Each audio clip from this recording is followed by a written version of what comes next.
আজ খুব স্পেশাল একটা দিন, কারণ আজ আমার বড় আপুর জন্মদিন। তবে তাকে আমি আপু বলে খুব কমই ডাকি, বেশিরভাগ তো নাম ধরেই ডাকা হয় ছোটবেলা থেকে।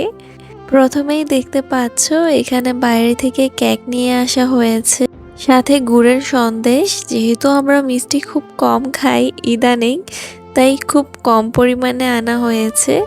আর এখানে বাসাতে পুরি বানানো হয়েছে আর চিকেন গ্রিল করা হয়েছে, সবটাই বাসাতে করেছে।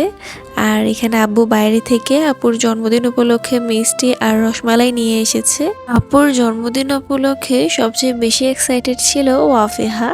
সে নিজের হাতে দেখতে পাচ্ছ এটা সাজিয়েছে এবং নিজে নিজে রেডিও হয়ে গিয়েছে।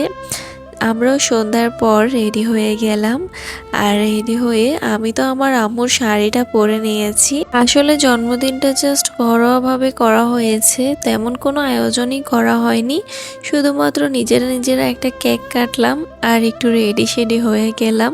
তাই খুব ছোট পরিমাণে একটা কেক কাটা হয়েছে। আর বাইরেও যাইনি, কারণ আমরা 2-3 দিন পর পরই যাওয়া হয় বাইরে। তো ভাবলাম যে বাসাতেই করি, সেটাই সবচেয়ে বেশি ভালো হবে। আর আম্মুর এই শাড়িটা আমি নিজে নিজেই পরেছি। আম্মু বলছিল শাড়িটা পরা হয়নি।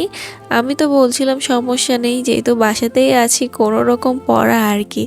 যাই হোক, আশা করছি আজকের এই ব্লগটি তোমাদের অনেক ভালো লেগেছে। আজকের মতো বিদায় নিচ্ছি, সবাই খুব ভালো থাকবে। আল্লাহ হাফেজ।